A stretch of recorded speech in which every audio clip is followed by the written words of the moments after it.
Phantom Sounds Production.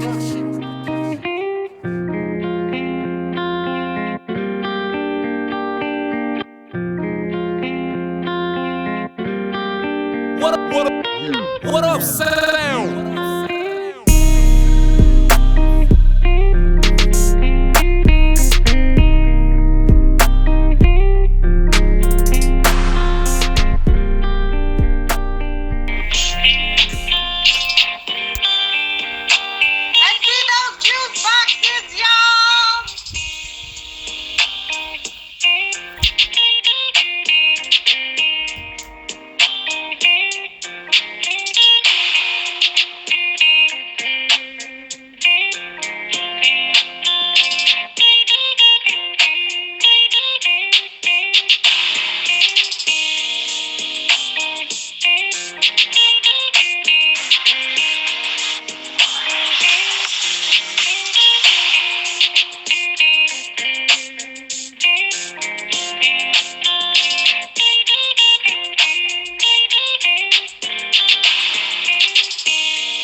Room Talk. You can find us here every Saturday at 10 p.m. Eastern Standard Time.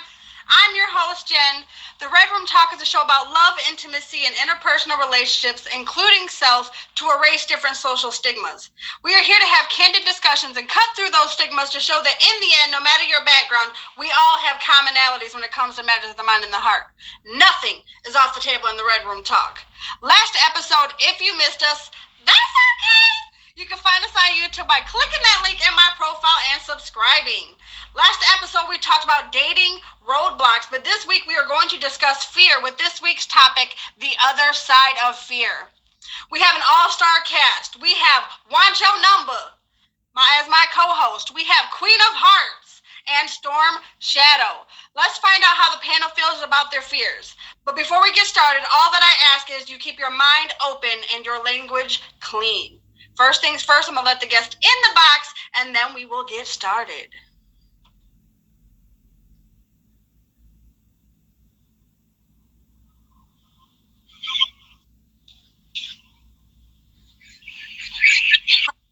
Everybody. Hi. Hello. How's everybody doing? Good. How are you? Good. Welcome to the Red Room. Thank you. So, of course, we are polite here in the Red Room, and we let ladies go first. So go ahead and introduce yourself. Let us know what you got going on, and then we will get to Storm, and then we'll go on to Wancho. Okay. Well, I am Queen of the Heart. I don't stream as much as I used to, but I'm working on getting back in there. My goals are to encourage and uplift people, and especially women that have been through a lot, and just let them know that if I can make it through anything, y'all can too. So I like to encourage and love and uplift, and I will be having my birthday bash on June 24th.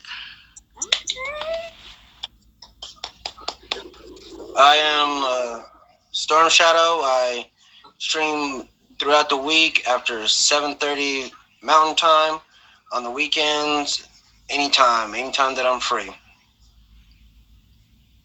Okay. And I'm your co-host for the day, Wancho Number. You can find me usually every Saturday. We was off this week, but every Saturday at 4 p.m. for Pour It On with Wancho. You can also find me on Wednesdays in G-Way or No Ways Live at 9 p.m. for Sports Block.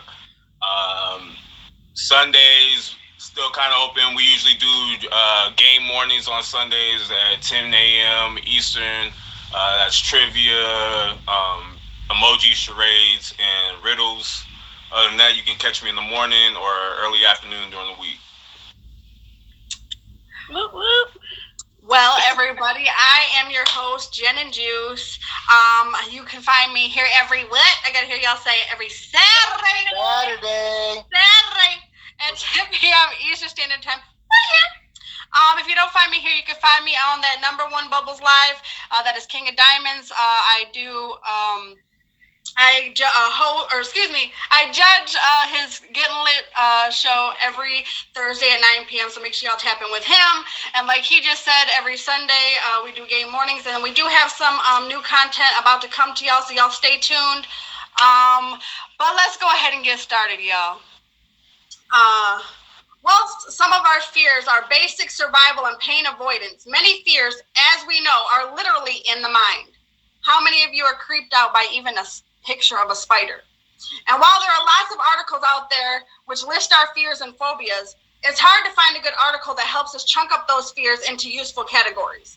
If we were to group fears together to try and understand the types of fears we have, what would that look like?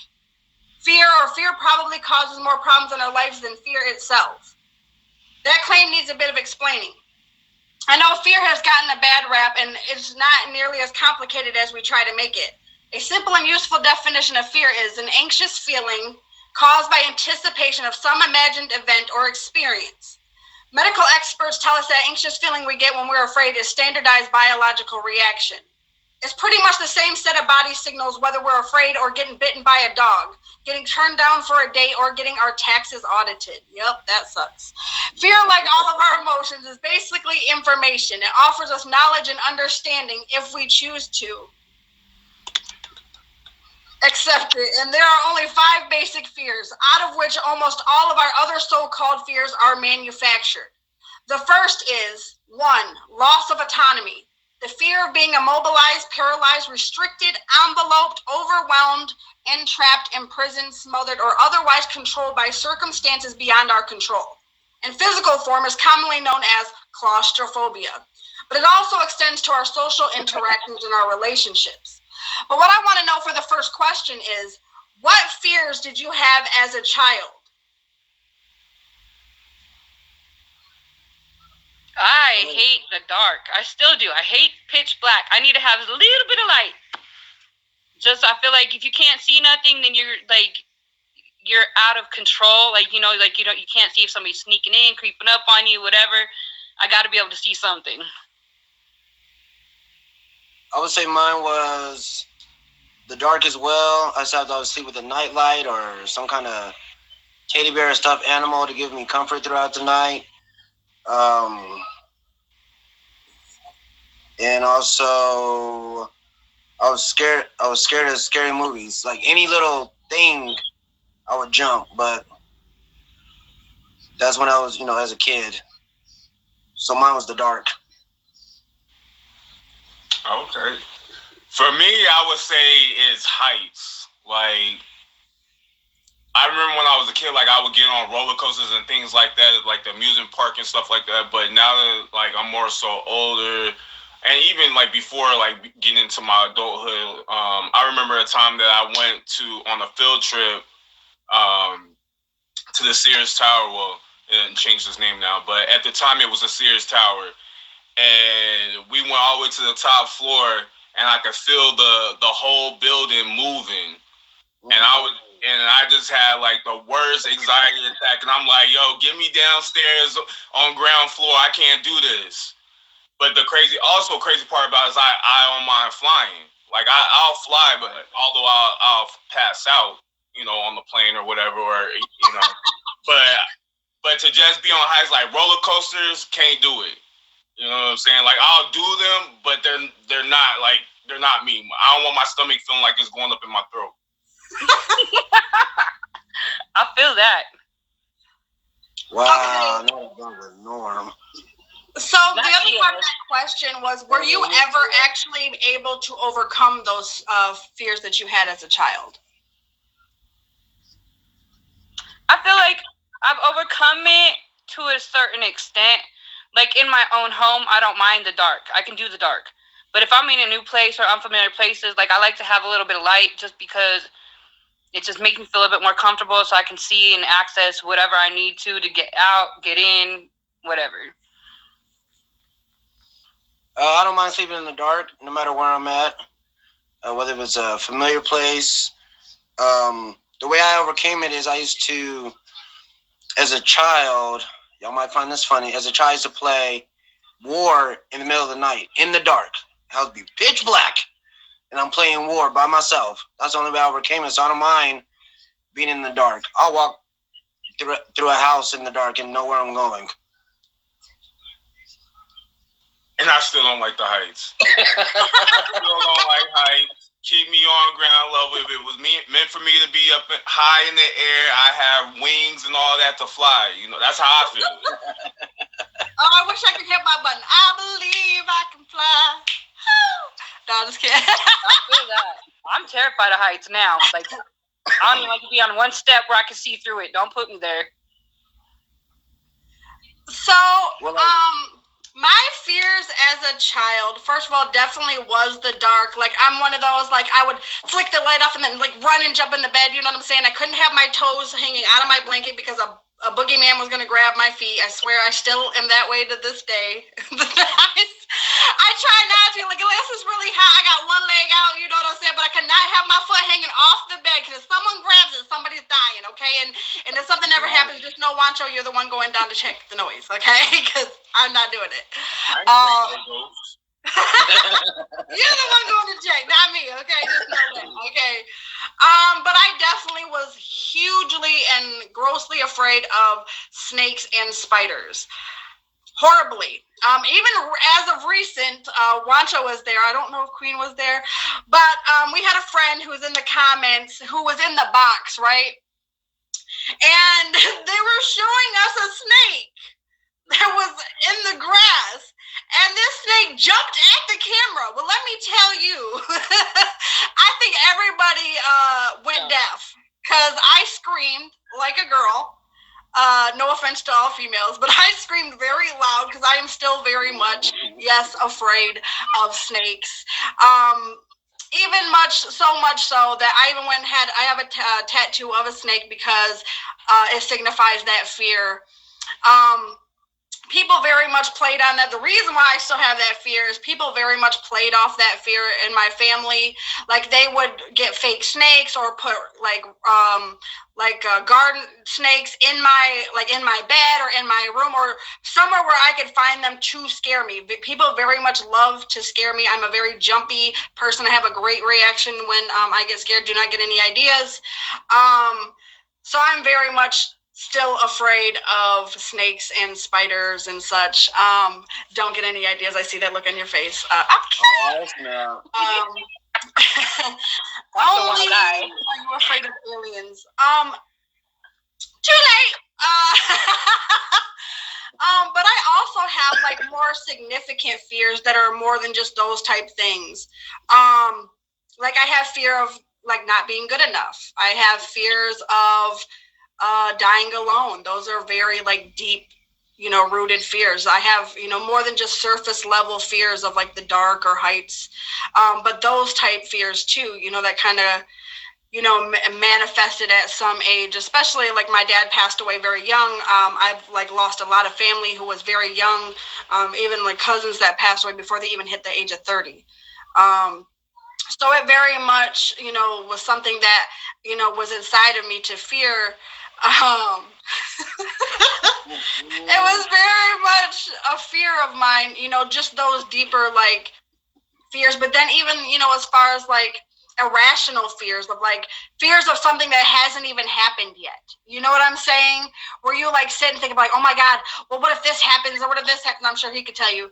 But what if this happens? Or what if this happens? Like just those irrational fears of something that hasn't even happened yet, but just like the worry of, or like of that type of fear too.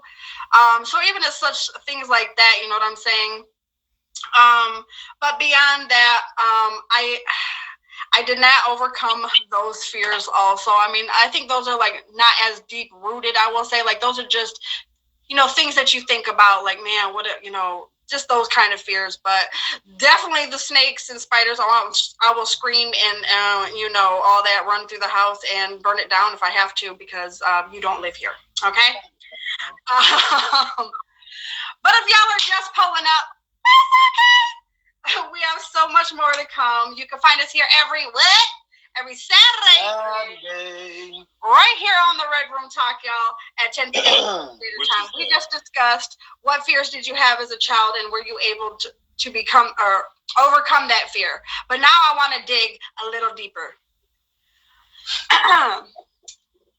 The second fear is mutilation or body invasion. That is the fear of losing a part of our body, having our body's boundaries invaded, or losing of a natural function. This would be any fear where we feel physically unsafe or under attack. Examples of triggers include, in this pot would fall into anxieties about creepy crawlies like spiders or snakes. Just talked about it. Animals like dogs or sharks, and any animal you believe to be harmful. Also, anxiety about crowds, needles, germs, surgical procedures, or having to make a trip to the dentist. I know we're all afraid of the dentist. I hate it. So that is that second fear. But the next question is, what is your biggest fear in life, and are you afraid that it might come true?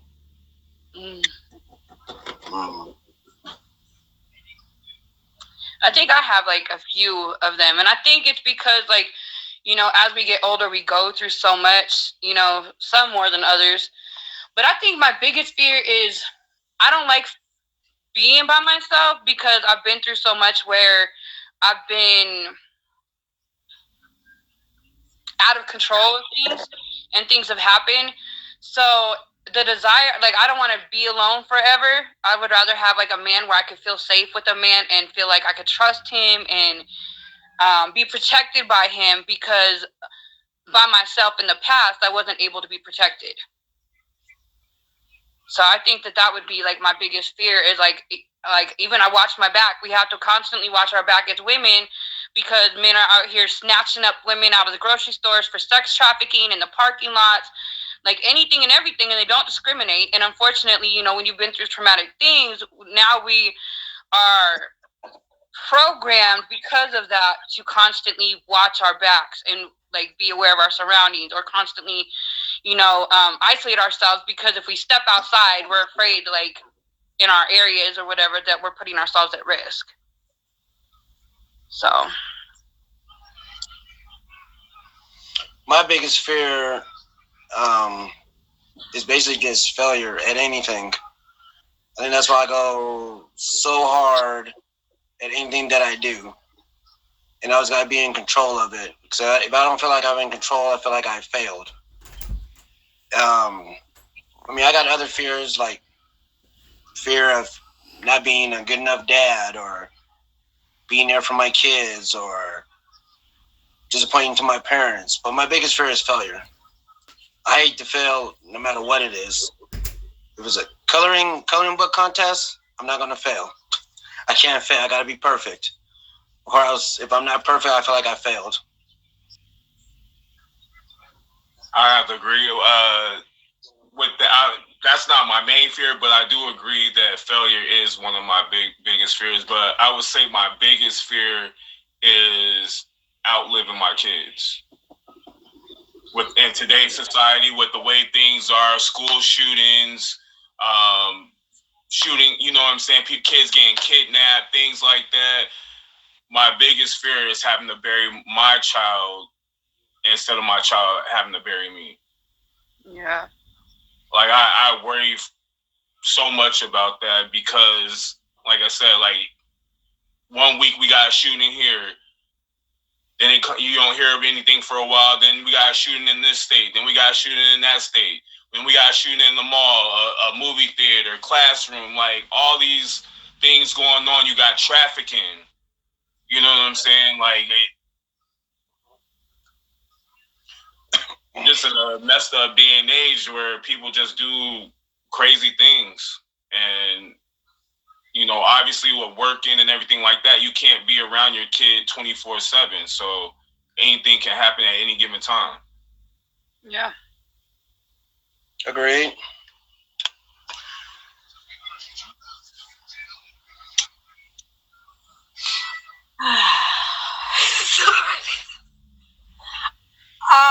So Mm-hmm. my biggest fear in life, honestly, is dying alone without someone by my side. Especially like my dad, like I said earlier, he had died very young, and my parents had divorced not too much before he passed. And when he passed, I was the only one there. Oh, wow. And so I think I've just always had that deep-rooted fear that I would get to the end of my life and realize that there was nobody around, and that I wasted my life and never fulfilled that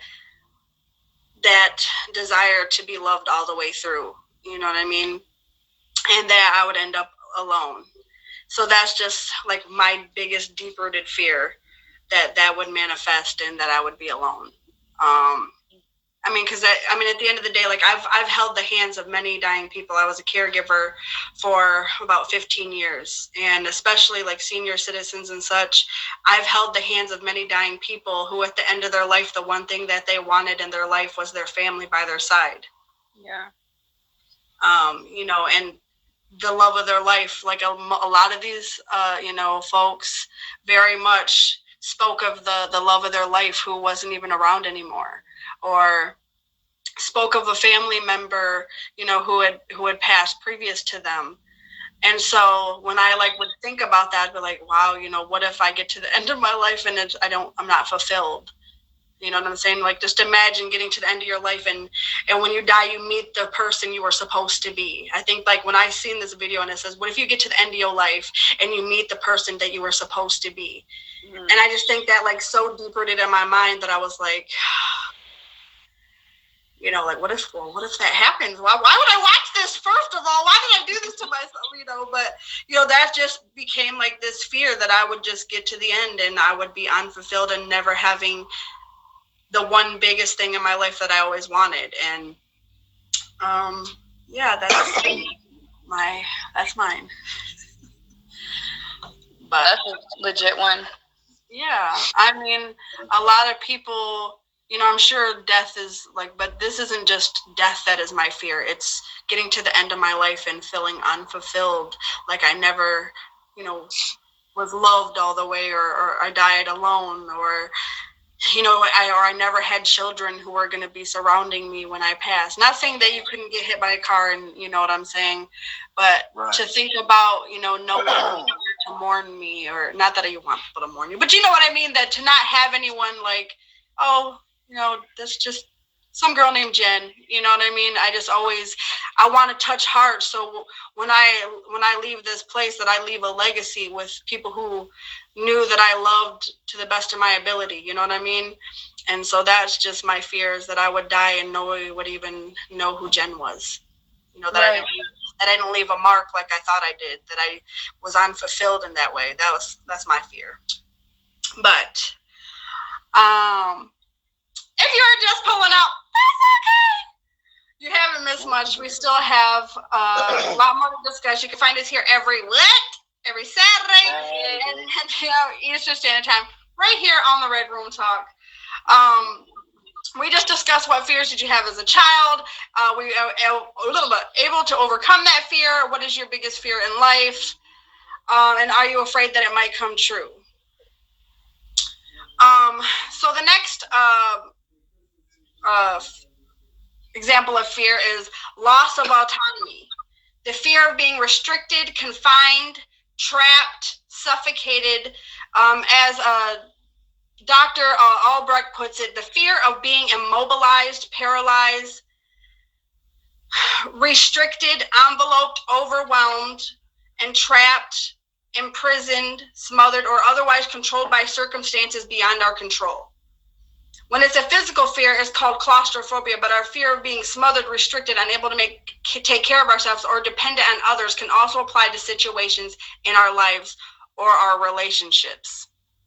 Examples of triggers include commitment, poverty, debilitating illness, aging, in addition, situations where we feel helpless or powerless. For example, at work, your boss tells you to do something you don't want to do and refuses to discuss it with you, etc. When you have to do it or lose your job, it leaves you feeling trapped and helpless. Most parents will also feel this fear from time to time, overwhelmed, trapped, and restricted because they have a responsibility with their children that cannot be given up. You know, that fear of not being good enough or unable to take care of your children. That is a very real fear. So the next question is, have you ever panicked with fear, or what happened?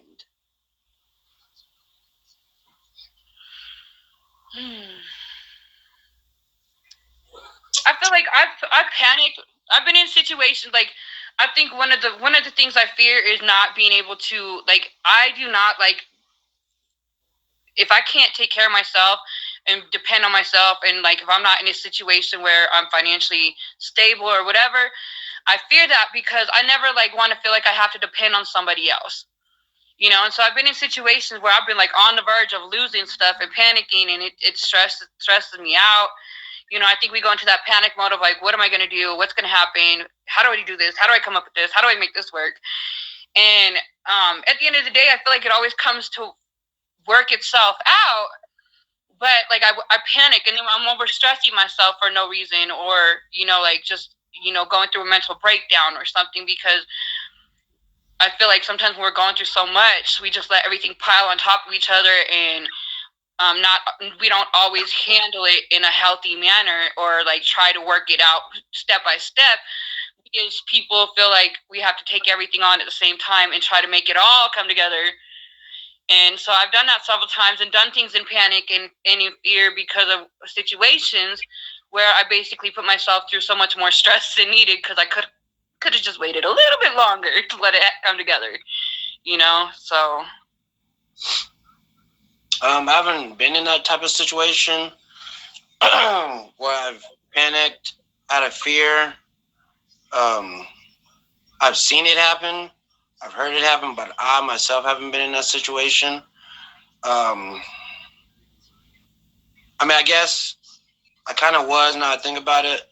Like when I lost a job, you know, I didn't go tell my friends like, hey, I lost this job, especially if like my parents helped me get this position on this job and I lose it, you know, me turn around and have to tell them. So I guess that's a little bit of a panic, like, oh, you know, I'm like, oh, snap. Like, and that also falls into, you know, me of failing. So I guess I've been in that position. Think about it. I most definitely have panicked a time or two. I would say the most recent, like serious event was probably, I would say, during the pandemic, when everything really, you know, started to shut down and things like that. You know, obviously not being able to work like I was before, having to do homeschooling with my son. And then at one point, we lost our place where we were living. Yeah. So not only do we not have our place that we lay our head anymore, but I'm on the street with my kid and trying to figure out how am I going to, you know, provide for him. And not only that, when am I going to start working again? You know, when are they going to open up things so I can start working again? And at that point, I ended up having to like sell stuff, you know what I'm saying? Like to start up a small business just so that I can make ends meet so I can push forward. But before I even got there, those nights laying in the car, like it was always like, are we going to have enough money, you know, for him, you know, to eat or for us to eat or whatever? And if it wasn't enough for us, then I had to make sure he was eating before I could eat. You know what I'm saying? So, and I'm sure everybody dealt with something during the pandemic, but that was like, for me, that was like really, really rough because I was in a roommate situation. My roommates was just being pretty crappy. I want to say something else, but they was being pretty crappy individuals. Like, obviously, nobody's really renting nothing during that time. You know, you're not able to go, you know, I mean, not saying that nobody would rent, but obviously if I'm not working and we're in this type of situation, most people were hurting for money. Yeah. Right. So, Okay, so I could tell you something really deep, but I'm not going to. I'm actually going to talk about, it was something rather, I mean, I guess if you think it's funny, you can think it's funny. But my family, like I said earlier, very much finds my reactions to scary things such as snakes and spiders very funny. So, on one summer day, there I was, a 14-year-old, beautiful young little girl.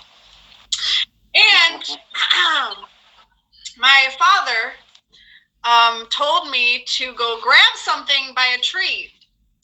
Well, earlier that day, my father and all my brothers were all in cahoots. And I lived in Florida, and it very much is very large snakes there. Well, someone right in front of them had run over a snake, so it was dead. Okay, let's get that straight. But it was large, like anaconda large, like anaconda don't, yes, it was big, okay? So he decided that it would be very funny to wrap this snake around the tree and then have me go grab something that was by the tree so that I would be afraid. Well, what happened was, when I went to go grab the tire iron, that's what it was. There was a tire iron. He had it leaned up against the tree. When I went to grab it and I seen the snake, I panicked so bad in fear. I could not move. I was like, one leg was moving, but I was not. Okay. I was not. I could not scream. I could not move. I was like frozen in fear. So, but the worst part of it was, they had joked after this because I like had just tears rolling down. Like I started crying when I finally was like able to like bring myself back. I was crying and they were laughing because it was so hilarious. It was not. But they were laughing and they said, you know what we should have done? We should have tied fishing line to it and pulled it so it looked like it was alive. I'm going to tell you what would have happened in that moment, okay? I would have probably urinated on myself because I very much almost wanted to in that moment, even though it did not move, okay? But that is the evil that is brothers, okay? God bless them. But actually it was my dad's idea, so may he rest in peace, but he was a word for that, you know what I'm saying?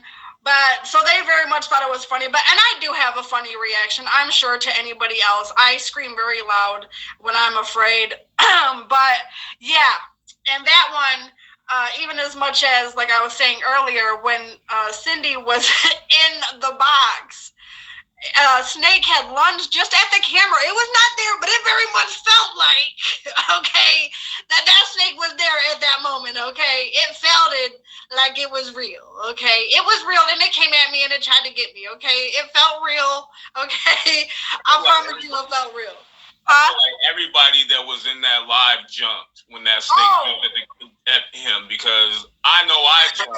I know Cindy jumped. I know you jumped and screamed. I know for sure I jumped. I jumped so bad, and I know like my scream was loud enough to be heard across the earth, okay? I'm sure I broke glass somewhere with that scream, okay? It was the scream that was heard across the world, okay? You know what I'm saying? But so very much, like, that's my story. Like, I very much panicked. Like, I couldn't, like I said that day, I couldn't move. My leg, it was almost like the road running, you know, how the leg was just going, but I wasn't going nowhere, okay? I was very much frozen in fear. But, so that's my story.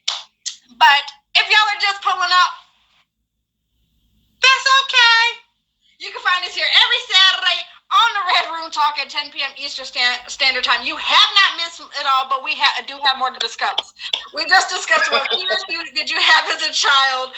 Were you able to overcome that fear? What is your biggest fear in life? Are you afraid it might come true? And have you ever panicked with fear? And what happened? Now, moving on. The fourth type of fear is extinction, the fear of annihilation or ceasing to exist.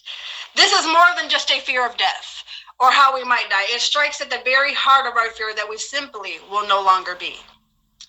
Dr. Albrecht calls it existential anxiety. It is the panicky feeling we get if we look over the edge of a tall building, or when we think too deeply about a deadly disease, or when we think of the vast the earth and how it was made and how are we to be, and you know that whole rabbit hole that you go down. That is what that is. Examples of triggers include the dark, flying, heights, fatal diseases. So the next question I'm going to ask is, can you tell me about a time in your life when you did something that you feared doing, when you actually faced your fear? And then tell me how you felt afterwards. For me, you know, like it kind of ties into the pandemic. I had, you know, I run my own childcare business. So obviously when the pandemic hit, I lost all my families because of everybody losing jobs. And I ended up having to move in with an ex that I wasn't in a relationship with, and that didn't work. And so for the first time, I ended up being in a position where I had no family, I had nobody to turn to. And my only option was going into a domestic violence shelter because it was that bad. And it was a scary thing because I've never been there before. You know, I've always had at least somebody to have my back, and to get to a point where, I mean, I lost my car, I lost everything, and to really step into going into a shelter and being out of control of everything in my life, I had to break through that fear and trust strangers and trust the situation to be okay. And you know, I did that. And once I got there, it wasn't so bad. You know, like, because of the pandemic, I had my own room. I had a lock on my room. And we had locks on the door because it was, you know, a DV shelter. But I feel like when I did that, everything came into place. And, you know, because of my situation, I ended up getting like disability housing because I'm 90% deaf, which a lot of people don't know. So I finally, you know, I got disability housing on a list that hadn't been open in over 20 years, and I got approved in 3 days when most people wait 3+ years. You know, so it was like when I stepped into that situation, God was looking out for me, and so many doors open, and now I'm like totally on my own. I'm totally stable, and I have everything that came together. But that was the biggest fear of my life, to step into the great unknown of everything and have nowhere to turn to, nobody to turn to. But at the end of the day, when I stepped into that fear, everything came to work for the better, you know, and it was a big thing. So thank God, but it was scary.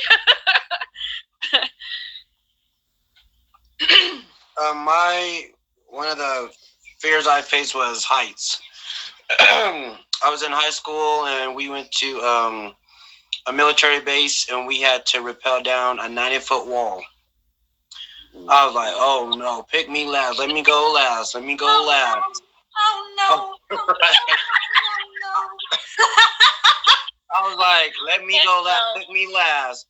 All of a sudden, my name got called first. I was like, maybe fake an injury. Let me flop. I'm trying to think of all kind of ways I can get out of this. And then I was like, you know, I'm just going to do it. You know, I'm just going to do it. So I ended up rappelling down the wall, no problem. I went and did it again like 2 more times with no problem. Nope. But yeah, I mean, it was fun. I overcame it. People ask me, was that fun? How did you do that? I was scared. I was like, I did it with ease. Wancho, I'm right there. Listen, I know the wall he talking about because I was in the military, and I promise you, when it was my turn to go up there, I was not trying to go down that wall. My drill sergeant put his boot on my chest and pushed me off the wall. Oh, heck no. Because I was like, nah, I'm not doing that. I'd have cried and had a heart attack. At Naval Air Base Coronado in San Diego. Okay. It was, looking down, you're like, oh my God. Once you started going down, you're like, okay, this is easy. Everybody else was just like, maybe like half of us went down. The rest stayed on the ground.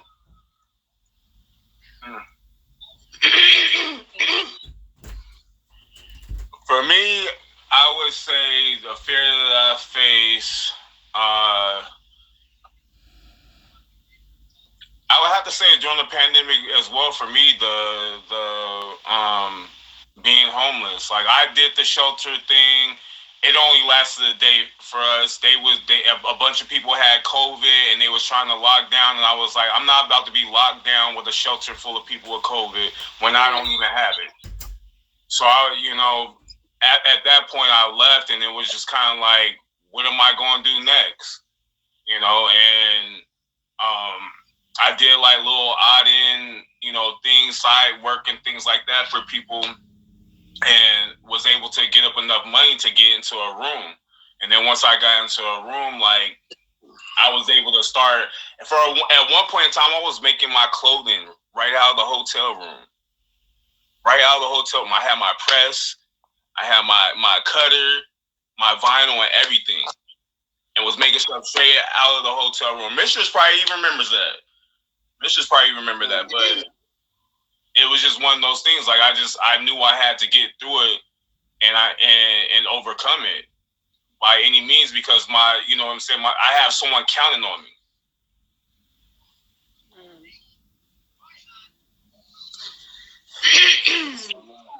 So, on top of the other fears that I listed earlier, one of my biggest fears was trusting people. And so I very much had to learn how to trust someone. It was so bad, and I'm sure Wacho could tell you, it was so bad. I wouldn't even allow the man to make a graphic because I was so independent. I was so worried about trusting someone again after my past relationship that I very much made it very difficult in the beginning. So I very much was like that pushback person, like, no, we don't do that here. That what I call the brick wall attitude.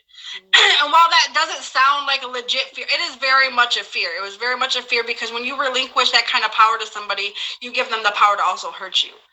So I very much was afraid, like, okay, if I do this, if I let this guard down, but in that fear, you don't really think about that. You also are not allowing anyone to come close to you either. You're not allowing even friends or family. When you don't let that guard down and you have that brick wall attitude, you're keeping good people out too. You're not just keeping out the bad. So that's something that was very much a legit fear for me, was really allowing myself to trust someone, allowing someone to get close to me. That very much was a legit fear. And how did I feel afterwards? Oh, it was a very vulnerable feeling. It's a very vulnerable feeling to allow someone, but it's also a good feeling when you realize that those fears are also irrational. That's when you get into like the irrational fears, because you realize, like, okay, yeah, this person could hurt me, but this person could also love me. So you put these thoughts into your head that, well, this could happen and this could happen. So when you fear something, you actually, especially something that hasn't happened yet, you actually put yourself through it twice. So I was giving myself this anxiety and this view of something that hadn't even happened. I was putting something on someone who had never even done me wrong. You know what I'm saying? So for me, like, that, it was an irrational fear. It was not a legit fear. It was, and that's not saying that, having that fear is legit, but I mean, for me, when someone has never showed you anything, no red flag or none of that, but just because they are, and to bring, like, from, especially from past experiences, when you bring up past experiences and things like that, and it's a fear, it's an irrational fear because it's something that has not happened yet. You know what I'm saying? So, I felt vulnerable, but, it also felt good later on to know that I had faced that fear, and on the other side of that fear was something good. So, if y'all are just pulling up, that's okay. You're late, though. You're late. You're so late. Super late. You have not missed everything. We still have a little bit more to discuss. You can find us here every Saturday. Okay, at 10 p.m. Eastern Standard Time, right here on the Red Room Talk. We just discussed what fears did you have as a child. What is your biggest fear in life? Have you ever panicked with fear? Can you tell me about a time in your life when you did something you feared doing? And how did you feel afterward? But now, lastly, I want to know about you. But the next type of fear that we're going to discuss, the next type of fear is humiliation, shame, or worthlessness. This is one of my biggest fears. Or what they call ego death. We all need to feel lovable, worthy of love and value in the world in order to have healthy relationships with others and with ourselves. This is the fear I just discussed. Shame can be an excruciating feeling, something many of us will go to great lengths to avoid.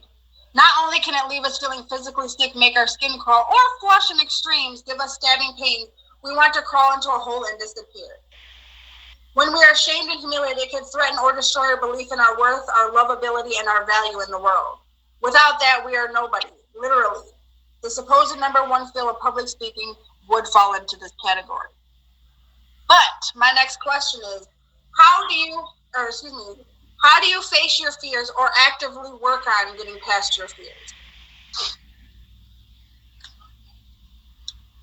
I think it's just, for me, it's a day-by-day thing. I feel like every day it's something different, because every day every day is a new day, so we have different events every day. But taking it step by step, and realizing that we can't take everything on at one time, so I got to deal with what's going on today. And then not worry about it. I can't fix tomorrow yet because it's not here. But if I work on today and get through today, then I'm okay. And then tomorrow, when tomorrow comes, then I'll deal with tomorrow's troubles. So that's what I do. And anything that happened in the past, I just, I had to teach myself that, like, it already happened yesterday. The only thing I could do is just try to do better from today on. You can't change the past, but you just learn from it, grow from it, and keep pressing forward.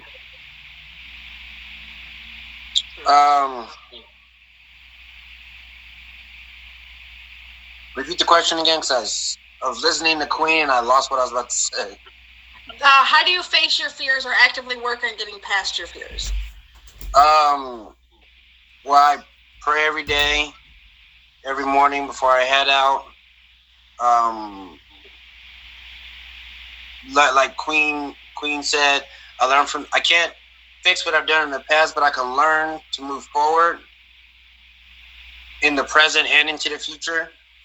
Try to be definitely a good example for my kids, a good example for those around me, and be my true self.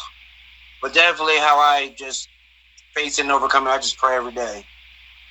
I ask the Lord to give me knowledge on how to, if I run into this situation, or just make me aware of what's going on around me. That way I don't fall into the past or make past mistakes or set myself up for failure. So I just pray every day. I hate to ask you to repeat it again because I was lost in history spots for a second. How do you face your fears or actively work on getting past your fears? Definitely, I would say it's a day by day, like everyone else says, a day by day situation. There could be new obstacles that are presented to you. So learn from the previous obstacles and make those adjustments. And then as new things come, you move accordingly to those. You can't change, like they say, you can't change the past, but you can learn from that past to make a better future? So, for me, honestly, therapy. I'm in therapy. I have no problem saying that, but therapy is one way. And then also putting myself in a position to have to endure that fear. And one of them was just trusting. And like I said, I even got a tattoo of a snake because it symbolized one of my biggest fears. So it was something for me to, like, it's a reminder, like, okay, you are bigger than your fear. You know what I'm saying? That's why I got that tattoo, is just remind myself that I am bigger than that fear. You know what I'm saying? Even though it might not sound like a legit fear to you guys, but it was very much a legit fear to me growing up. So that's something that I did for myself to kind of like face that, like, okay, this is something I can look at and remind myself that you're bigger than your fear. You know what I mean? But also, I'm going to throw in a question. I don't know if this was in the comments. Someone had sent it to me, but do you think it is possible to live without fear?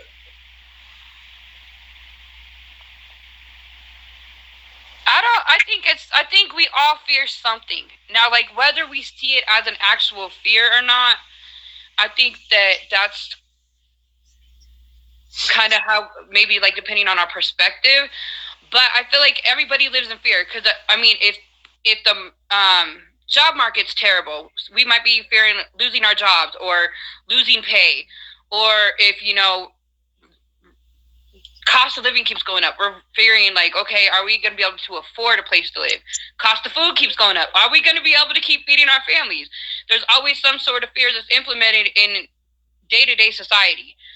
Everybody might handle it differently, but I do believe that there's always some sort of fear that comes with just life in general. Actually, I don't think I can say it better than myself. Right. I think you have answered it for everybody. Right. I feel like there's always going to be some sort of fear, even if it's small. There's always going to be some sort of fear that you're going to feel that, you know what I'm saying? There's always going to be some fear, even if it's minute. But you answered that beautifully. Do we all agree? I mean, to add to it, she hit it all pretty much. But to add to that, fear kind of drives us to keep going to be better than we were before. Fear is can be you could use that as motivation to, make sure, people around you are good. Since, me and Wancho were dads, make sure our kids are good. That drives us to be better so we can pave the way for our kids in a better way. But like Queen said, she said the rest. I just put my 2 cents in. She got the other 99 cents. I just added my 2 cents to that dollar. So, when you hear that sounds, that means we are at our hot seat question segment, y'all. Shoot. The hot seat is left out to the fate of the audience. That means I need y'all. Why you gotta show me GS? Dang. Hold on. I went to Instagram to ask our peers what they wanted to ask for this week's hot seat question. If you want your question to be featured in next week's episode, make sure that you go to my profile, click that icon, and follow me on Instagram. But also, don't forget to subscribe to my YouTube. Just sidebar. But now is the time to enter in the comments. Who on the panel, you in the comments, want to answer tonight's question before I reveal it? Go ahead. Are you ganging up on me now? Let me. Oh, we gotta. Hold on. Thank you, somebody for Storm. Oh, we got one. Oh.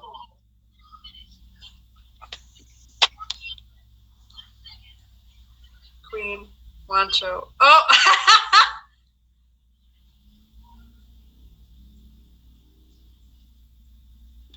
I got the most so far, though. Dang. It's the hard for me.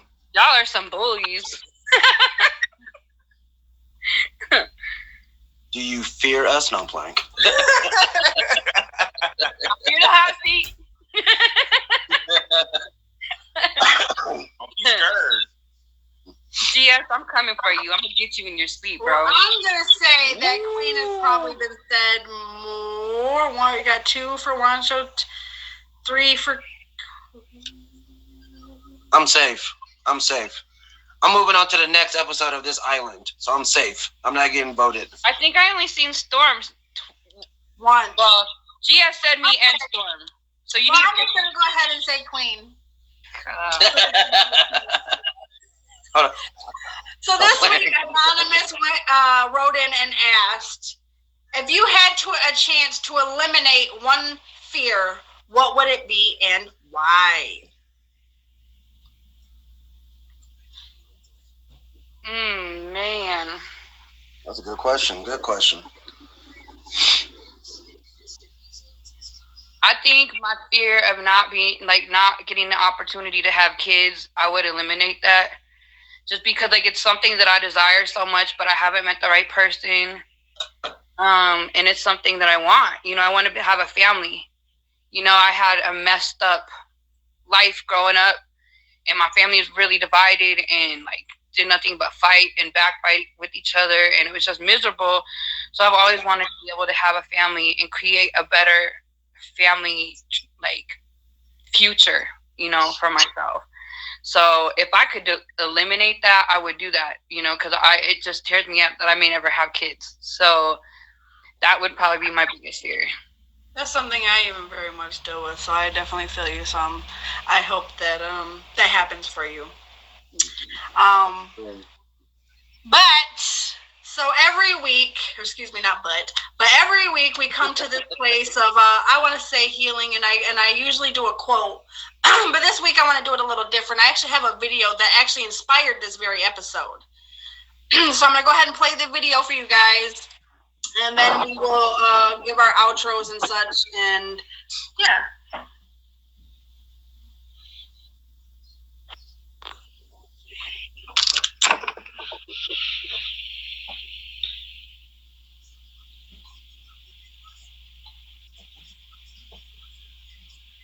You take a drink with your friends, and somebody says, yeah, we should go skydiving tomorrow. And you go, yeah, we'll go skydiving tomorrow. Yeah. And you go, yeah. And everybody goes, yeah. So then that night you're laying in your bed and you just keep, and you're terrified. You keep imagining over and over again jumping out of an airplane, and you can't figure out why you would do that. You wake up the next day and you go, down, and you say where you were going to meet, and everybody's there. So you get in the van, and you're like, oh my God. And your stomach is terrible. You can't eat and everything, but you don't want to be the only punk who doesn't jump out of this airplane. So you fly and you go up to 14,000 feet, and somebody opens the door, and in that moment you realize you've never been in a freaking airplane with the door open, and you're looking out down to death. And they say, on three. And they say, 1, 2, and he pushes you on 2 because people grab on 3, and you go, and you fall out of the airplane, and in 1 second, you realize that it's the most blissful experience of your life. You're flying. There's zero fear. You realize that the point of maximum danger is the point of minimum fear. It's bliss. Why were you scared in your bed the night before? What do you need that fear for? Everything up to the stepping out, there's actually no reason to be scared. It only just ruins your day. The best things in life on the other side of terror, on the other side of your maximum fear, are all of the best things in life.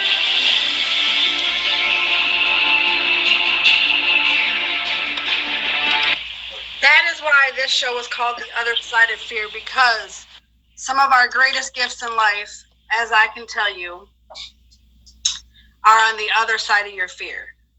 So make sure you guys face your fears. It's okay to face those fears. It's okay and it takes practice. But what he said is true. Some of the life's greatest gifts are on the other side of fear. I'm still not skydiving. Listen, I didn't skydive exactly, but I did that not the zip line, but the what's the name? Okay, I was bungee jumping.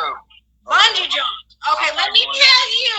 Okay, I know I'm going over on the limit of the show, but let me tell you what happened, because is it 10 o'clock or 11 o'clock? Hold on, because I got to cuss for this one. Oh, it is 11 o'clock. Listen. When they dropped me, okay, well, all I heard, my mama, because my mom was at the bottom, all she heard was, fuck!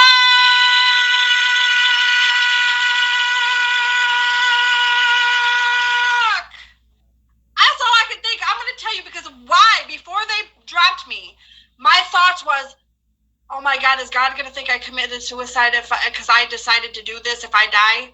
That's all I could think of. But once they dropped me, let me just tell you, I didn't have a motherfucking thought in my mind but fuck. Okay? There was nothing. Nothing. No thoughts but fuck. Okay? Nothing. There was no thought of like the light at the end of the tunnel. I didn't think about my loved ones. Literally, fuck. That was it. There was no, like, literally, bling! It was over. That was it. There was no thought. So let me just tell y'all, the light at the end of the tunnel is bullshit because there was no thoughts in my mind. Because literally, everything at the bottom, I was up so high, it was like little ants for people. Okay, the buildings was like little. The cars was like little baby Hot Wheels, like, no, it was, so I was all the way up there, and I had to look down like, why did I just look down? I shouldn't have did that, but they were like, okay, we're gonna do it, and then just like he said, the 3, 2, and then they drop you. That was it. My gut was right here, okay? My stomach went all the way up into my throat. It was over. There was really no other thoughts other than that. See, my thing with that is I still would be worried about the equipment malfunctioning, so I wouldn't even trust it. You got trust issues too? I would not trust the equipment. I wouldn't trust the parachute neither. The funny thing is, when you're playing that video, Jen, I can see Juancho's face the whole time, like, I know, I've seen it too. We're like, nah, bro, I'm good. I'll be doing that. I can't wait to watch the video back. But you guys, I definitely appreciate y'all for coming on here. Y'all have blessed me in the Red Room. This is one of my favorite episodes by far. I tell everybody that. No, I'm just kidding. No, I'm just kidding. But we are polite, as I said. So go ahead and give your outros, and I'm gonna play a little ditty, and then yeah. So go ahead, Queen. Okay. Well, I don't know what to say, but thank you for having me. I really like to be able to open up, and it was a positive vibe tonight. So I hope that if anybody else is dealing with certain fears and stuff, that you guys know that you can get over it, you can get through it, and just stay victorious. I had a good time tonight. Thanks, Jen. I'm down to do another show. This was pretty fun.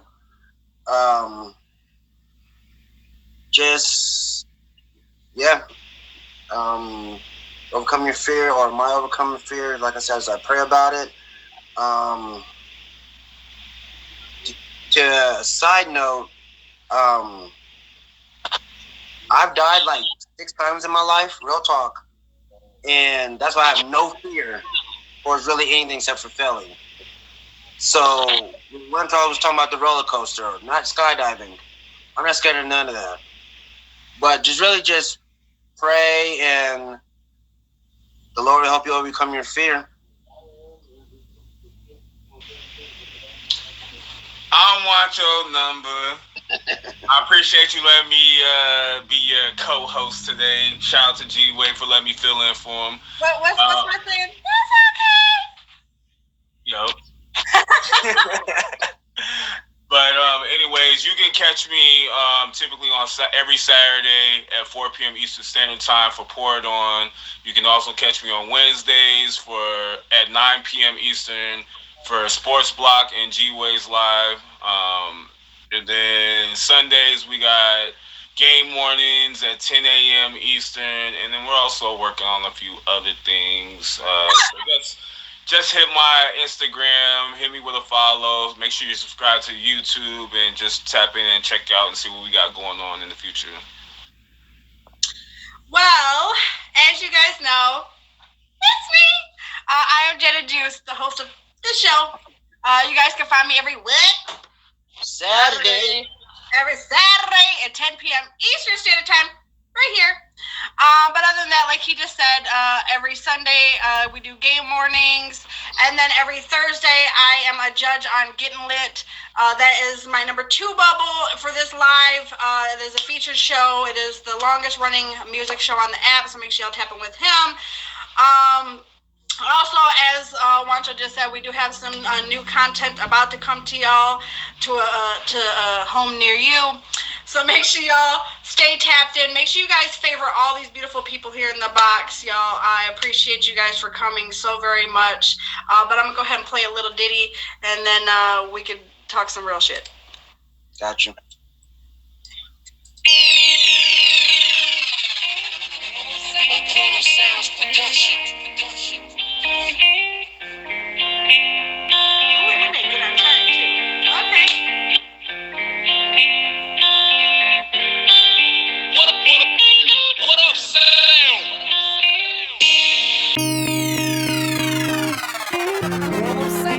Sounds production.